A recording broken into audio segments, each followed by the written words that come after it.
자, 개인회생 말리고 싶은 사람들, 개인회생을 신청하면 뭔가 소명할 것들이 많은데 굉장히 난처하고 까다로운 사람들이 있습니다. 그래서 미리 주의해야 될 사람들 오늘 설명 한번 드리겠습니다. 자, 첫 번째, 소득이 확실하지 않은 사람. 개인회생은 돈을 벌어서 변제를 해준다는 것을 전제로 하잖아요. 물론 내가 가진 채무액을 전액 변제하는 건 아닌데 일부만 변제하더라도 어찌됐건 내가 채권자에 대해서 변제해준다는 걸 전제로 한단 말이죠. 근데 소득이 확실하지 않고 제대로 된 돈벌이가 없다면 변제한다 안 한다 뭐 일부 변제한다 이런 말 자체가 성립을 안 하잖아요. 개인회생을 신청할 자격 자체가 없는 거죠. 그러니까 적어도 개인회생은 분할 변제를 해준다는 것을 조건으로 하기 때문에 변제는 변제잖아요. 일부 변제일 뿐이지. 그러니까 돈을 버는 사람, 소득이 확실한 사람이 신청을 해야 됩니다. 금액이 작은 사람 있죠. 예를 들어 최저시급에도 미치지 못한다. 그런 경우에는 상당성이 있으면 인정을 해줍니다. 뭐 건강에 이상이 있다거나 고령이라거나 이런 경우에 소득이 작은 걸 소명을 하면 인정을 해주거든요. 투잡도 괜찮습니다. 하나의 직원만으로는 내가 소득이 너무 작으니까 계약직 100만원, 알바 100만원 두 개 합쳐가지고 200만원 소득 만들었다. 이것도 가능하고 개인 사업으로 순이익 100만원 나오고 순이익 나오는 게 너무 적어서 알바 100만원 한 개 추가해서 합산 200만원이다. 이것도 가능합니다. 최근 취업, 저것도 가능은 한데 최근 취업한 사람도 그것이 확실한 직장이라면 가능합니다. 최근 취업이라서 안 되는 게 아니라 자기 말로는 최근 취업이라고 했는데 그러면 최근에 취업한 거 그거라도 소명자료 제출해보라 했는데 그걸 제출 못하면 소득이 확실치 않으니까 안 되는 거죠. 대체로는 투잡이라서 안 된다, 뭐 금액이 작아서 안 된다 이런 얘기 하시는데 그런 경우는 거의 없습니다. 가장 본질적인 이유는 소득이 확실하지 않아서 불규칙적이라서 안 되는 겁니다. 방금 취업했다는 그 자체만으로 안 되는 게 아니라 방금 취업한 최근 취업이라도 확실하게 소명되면 되는데 이번 달 취업하고 다음 달에 그만두고 또는 이번 달 취업했는데 다음 달에 월급 없고 그 다음 달에 월급 들어오고 그 다음 달에 월급 다시 안 들어오고 이런 식으로 금방 그만두든지 돈이 들어왔다 안 들어왔다 불규칙하든지 뭔가 법원에게 확신을 못 주는 거야. 그러니까 안 되는 거죠. 제 영상 많이 보셨으면 알겠지만 최근 취업한 사람들 굉장히 많잖아요. 취업하고 바로 신청하는 경우 굉장히 많잖아요. 투잡하시는 분들 영상도 많이 있죠. 그래도 소득만 확실하면 웬만하면 다 통과하거든요. 투잡이라 안 되는 게 아니고 최근 취업이라 안 되는 게 아니고 금액이 작아서 안 되는 게 아니라 뭔가 법원에게 내가 직업이 있다는 걸 확신을 주지 못해서 그렇습니다. 제대로 된 직장이 아니고 소명 자료가 없어서 그런 겁니다. 돈을 버는 것은 채무자 본인의 책임입니다. 돈을 벌어서 일부라도 변제할 테니 나머지라도 분할 변제하고 일부라도 탕감해달라. 자기 자신이 법원에 요청하는 거잖아요. 내가 일부라도 변제해 줄 테니까 내 사정 좀 봐달라. 자기 자신이 법원에 요청하는 거잖아요. 일부라도 변제한다 그랬으면 어디 가서라도 자기 책임하에 돈벌이 되는 직장을 구해 오셔야 되는 거죠. 이걸 누가 대신 취업해 줄 수 있는 문제도 아니고. 두 번째는 타인 명의인데 뭔가 협조가 안 되는 사람들이 있어. 예를 들어서 내가 방금 연체된 게 아니라 연체된 지 시일이 좀 지난 거야. 그래서 압류가 될까봐 또는 이미 압류가 돼가지고 내가 내 계좌를 못 쓰니까 가족 계좌나 제3자 친구 계좌나 이런 걸 빌려 쓰는 겁니다. 그러면 경우에 따라서 그 관련된 서류들을 제출해야 되는 경우가 있는데 그 제3자가 전혀 협조가 안 되는 겁니다. 또는 내가 내 이름으로 자영업을 하지 않고 가족이나 친구 명의로 자영업을 하는 거죠. 왜냐하면 내가 이미 연체가 돼서 사업장이 갑자기 압류된다거나 이런 게 고민이 된다거나 아니면 원래 부부끼리 동업했으니까 가족끼리 동업했으니까 너가 대표로 사업자 내라 이렇게 시작한 관계가 있잖아요. 그 자체를 금지한다는 게 아니라 내가 실질적으로 운영하면 가족 명의로 해도 상관은 없는데 뭔가 협조가 안 되면 이때는 개인회생 진행이 힘들어지는 거죠. 법원 입장에서는 왜 이 사람 명의로 안 하고 가족 명의로 했는지, 그래서 가족 명의로 하는 게 보증금은 얼마 있고 권리금은 얼마 있고 시설 짓기하고 매출 비용은 어떻게 되는지 세금 낸 내역은 어떻게 되는지 다양하게 확인을 해보려고 하는데 저 명의를 빌려준 친구나 가족이 자기한테 혹시 불똥이 튈까봐 그런 거 전혀 없는데 괜한 자기 걱정에 서류 협조를 해주지 않으면 이런 경우에는 자료 소명하기가 매우 힘들어집니다. 자, 세 번째, 가족을 도와줬다 이런 사건. 자, 보세요. 내가 내 자영업을 하다가 실패해서 개인회생한다. 이건 가능하죠. 대부분의 사유가 자영업 실패니까 이건 당연히 가능하죠. 그리고 가족하고 같이 사업을 하다가 실패했다. 이것도 가능하지. 보통은 부부끼리 자영업 같이 하는 경우 많잖아요. 서로 도와가면서 뭐 식당이나 치킨집을 운영한다거나 아니면 부모 자식 간에 같이 한다거나 이런 경우도 많이 있죠. 내가 가족하고 같이 동업을 했는데 경영이 잘 안 돼가지고 마지막에 실패하고 채무가 생겨가지고 다른 데 취업해가지고 개인회생 신청한다. 이것도 가능하지. 근데 그게 아니라 법원에서 살펴봤는데 내가 같이 사업을 한 게 아니야. 그게 아니고 나는 그저 내 가족이 하는 사업에 돈만 계속 빌려준 거야. 그걸 빌려줬다 대여로 볼지 그냥 줬다 증여로 볼지 어떤 경우든 간에 법원 입장에서는 자기 돈은 남 주고 내 채무는 탕감해달라고 개인회생을 신청한 그런 꼴이 되잖아요. 그러니까 이런 경우에는 청산가치에 반영될 위험이 있는 거죠. 이 경우도 경우를 좀 세분화해보면 가족한테 증여를 했든 대여를 했든 간에 내 배우자가 장사하는데 돈이 부족하다고 하니까 열심히 보탰는데 그 배우자도 회생 파산 신청해서 또는 회생 파산 신청 직전이야 채무가 너무 많아 재산도 한 개도 없어 이러면 또 할만하지. 왜냐하면 대여라고 간주해도 돈을 회수할 가능성이 없으니까 소명할 만하단 말이죠. 근데 증여나 대여식으로 내가 내 배우자가 하는 사업이나 자식 부모가 하는 사업장에 돈은 잔뜩 줬는데 그 사람은 사업을 잘 운영하고 있어. 운영하고 있는데 나만 회생 파산하겠다. 그러면 뭐야? 남한테 돈 주고 나만 회생 파산한다? 이건 또 말이 이상하지. 그러니까 내가 증여를 했든 대여를 했든 내가 왜 그 돈을 회수할 수 없는지,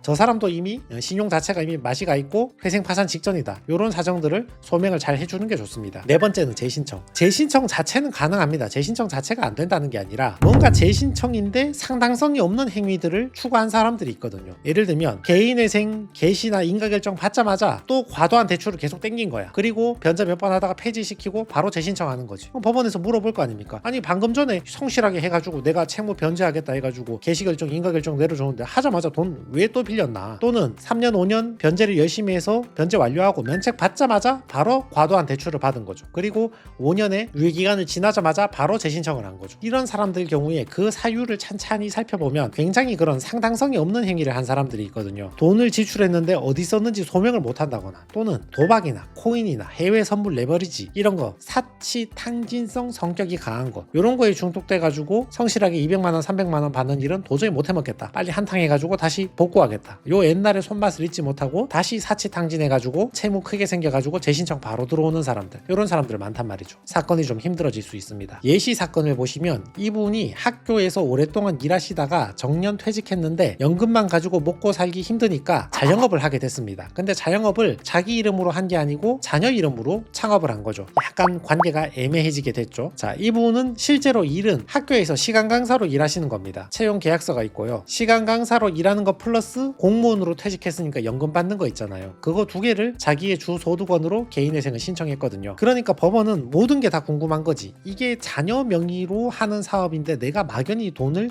증여해주거나 대여해준 것인가? 또는 내가 자녀하고 동업을 한다는 말인가? 또는 자녀 사업에 보태줬는데 그 사업이 쫄딱 망해가지고 이제 모든 게 다 끝났다고 설명하는 것인가? 이 어떤 경우인지 상황을 가려봐야지 청산가치나 소득에 반영할지 말지 결정을 하는 거잖아요. 근데 법원이 의심스러우니까 물어보는 거죠. 공무원 일하다가 명예퇴직하고 사실 증명원 보니까 본인 명의의 사업자가 존재하지 않는다. 어떻게 된 거냐? 그리고 이와 별도로 시간 강사는 방금 취업했잖아요. 최근 취업해서 금액도 얼마 안 돼. 근데 이게 소득이라고 할 수 있나? 이걸 가지고 개인회생이 진행 가능한가? 법원이 이것도 궁금한 거죠. 그리고 퇴직금 받아서 어디 썼나? 요 사업에 관련된 비용으로 썼는데 요거 어디 썼는지도 궁금한 거죠. 그리고 왜 본인 명의로 사업자가 존재하지 않는가? 경우의 수가 다양할 수 있잖아요. 예를 들어서 그 사업장에서 순이익이 500만 원 나온다고 가정했을 때, 그리고 집기, 비품, 시설, 보증금 등등 재산이 5천만 원 정도 있다고 가정을 해봅시다. 내가 하는 사업이라면 일부는 나의 지분이잖아요. 그러면 예를 들어서 자식이 200만 원 가져가면 내가 300만 원 가져온다고 가정하면 내 소득이 300만 원 높아져야 되는 거지. 그리고 변제금을 300 더 내야 되는 거지. 그 사업장에 재산이 5천만 원치 있는데 내가 5분의 3 정도 지분이 있단 말이야. 그러면 3천만 원 정도는 나의 청산가치에 반영을 해야 된단 말이죠. 또는 내가 사업하는 게 아니야. 그들이 사업하는 거야. 자녀가 사업하는 거야. 근데 내가 그냥 내 퇴직금이나 내가 별도로 대출받은 것을 1억을 보태줬다 이러면 돈은 자식 주고 나는 개인회생 신청하겠다, 이렇게 들어온 상황이니까, 그러면 증여나 대여로 봤을 때 그 1억 준 거를 청산가치에 반영해서 변제금이 크게 올라야 되는 거 아닌가, 뭐 이런 의구심을 또 가질 수 있는 거지. 차라리 완전히 폐업했거나 폐업 직전이라면 그나마 낫죠. 장사해서 망했다 이러면 그나마 낫지. 왜냐하면 어차피 내 가족이 하는 사업도 더 이상 순이익도 나오지 않고 재산 청산가치 같은 것도 없고, 그 가족 역시 채무가 과도해서 곧 개인회생 파산을 신청하기 직전이니까 반영될 게 별로 없단 말이죠. 법원에서는 그 사업에 대해서 다 살펴보는 겁니다. 왜냐하면 방금에 설명했던 어떤 경우에 해당하는지 먼저 판단을 해야지 청산가치하고 소득을 얼마 판단할지 확인을 할 수 있으니까. 그럼 거래처 관계는 어떻게 되느냐? 그 사업장에서 계산서 발행한 거 보여주고 한 달에 순이익이 어떻게 되는가? 세금 신고한 거 한번 확인해보자. 임차 보증금 얼마인지 확인해보자. 자녀한테 2,500만 원 이체한 게 있던데, 자녀의 채무를 대신 갚아준 게 있던데, 자녀가 운영하는 사업장의 월세나 인테리어 비용이나 집기 비품 등을 대신 결제한 게 있던데, 도대체 무슨 관계냐? 채무자가 실질 운영자 내지는 공동 운영자로 보이는데, 또는 반대로 내가 실질 운영자가 아니라면 그 막대한 돈을 줬으면 그냥 중요한 거네, 또는 대여한 거네. 그럼 다 청산가치 반영해야지. 이런 논리가 나오는 거죠. 한편 이와 별도로 이분이 예전에 개인회생 하시고 옛날에는 변제 기간이 5년이었잖아요. 2013년경에 신청을 해서 5년 변제 완료하고 2018년경에 이제 면책을 받았단 말이지. 받자마자 은행에서 4,180만 원을 바로 빌린 겁니다. 그 당시만 해도 현직 공무원이었으니까 대출이 잘 나온단 말이죠. 회생 끝나자마자 신용대출이 바로 나온단 말이죠. 그거 왜 받았나? 회생 끝나자마자 바로 또 이렇게 대출 받을 거면 회생 왜 했나? 뭔가 좀 부당한 데 쓴 거 아닌가? 확인을 하고 싶은 거죠. 그래서 이분은 최종적으로 청산가치가 3,465만 원 정도 인정이 됐거든요. 딱히 동업이다 아니다 이렇게 결정은 안 내리고 법원에서 적당히 변제율 20%를 맞춰서 그 결과 청산 가치를 3,400 넣으라 한 게 아닌가, 저는 그렇게 추측이 되기도 하는데 결과적으로 굉장히 잘 된 케이스죠. 만약에 그 사업을 동업으로 봤다면 사업장에 대한 보증금뿐만 아니라 권리금 가치 있죠. 사업장이 운영되는 그 재산적 가치, 그것까지 전부 다 청산 가치에 반영됐으면 3,400이 아니라 1억 이상 엄청 크게 높아질 수 있었겠죠. 또는 아들이 사업하는 건데 내가 일방적으로 돈을 1억 2억 보태줬다 그러면 1억 2억 준 거를 증여로 보든 대여로 보든 전부 다 청산 가치에 반영될 수 있었죠. 그러나 이 사건은 운이 좋게 아들이 장사를 하고 있지만, 아직 장사가 수문부터 있지만 그 장사가 실질적으로 재산 가치라고 할 만한 건 거의 없고 장사가 잘 안 돼가지고 아들도 거의 돈을 못 벌고 있다, 사실상 재산 가치가 없다, 이것들을 잘 소명해서 아주 소액만 청산 가치에 반영하고 20% 변제율로 끝나게 됐습니다. 자, 학교에서 계약직 알바하면서 40만원 벌고 연금 소득으로 110만원 들어왔거든요. 두 개 합치는 게 가능하다는 논점이 있고, 또 이와 별도로 금액이 너무 작다는 논점도 있죠. 이 최저시급도 안 되는 거잖아요. 그래도 이분은 채무자께서 정년 퇴직한 사람이니까, 나이가 많으니까 소득이 적어도 인정받을 수 있다, 이런 상당성이 있는 부분을 법원에서 인정해줘가지고 법원에서 선처를 잘 해준 거죠. 150만원인데 재판은 진행해준 겁니다. 150만원인데 1인 생계비 143만원 빼고 한 달에 7만원 변제하겠다 그러면 안 되죠. 청산가치 이상은 변제해야 되니까 1인 생계비를 좀 줄여가지고 83만원으로 줄이고 한 달에 66만원 변제하겠다, 60개월 변제해서 3,900 이상 변제해주겠다, 이 정도는 변제해야지 나의 청산가치 이상은 변제가 되는 거니까. 내가 대출받은 거 전부 다 아들 사업에 다 보태주고 이 정도 통과했으면 결과는 굉장히 잘 나온 겁니다. 법원에서 FM으로 따져서 증여나 대여로 보겠다, 전부 반영해라 이러면 답이 없을 뻔했는데, 나이도 많고 상황이 딱하니 회생위원도 더 이상 따지지 않고 적당히 봐주고 넘어간 걸로 추측합니다. 그래서 전체 채무액 1억 9,700만원 중에서 3,900만원 분할 변제하고 나머지는 탕감받는 걸로 개시 결정을 받았습니다. 24년 11월에 신청해서 25년 4월에 개시 결정을 받았습니다. 자, 정리해 봅시다. 개인회생이 쉽지 않을 것으로, 녹록치 않을 것으로 예상되는 채무자. 첫 번째, 소득이 확실하지 않은 사람. 두 번째, 타인 명의로 무엇인가를 했는데 그 사람으로부터 협조가 전혀 안 되는 사람. 세 번째, 가족한테 줬거나 빌려준 사람. 네 번째는 재신청인데 지난번 개인회생 면책 이후로 뭔가 상당성이 없는 행위를 한 사람.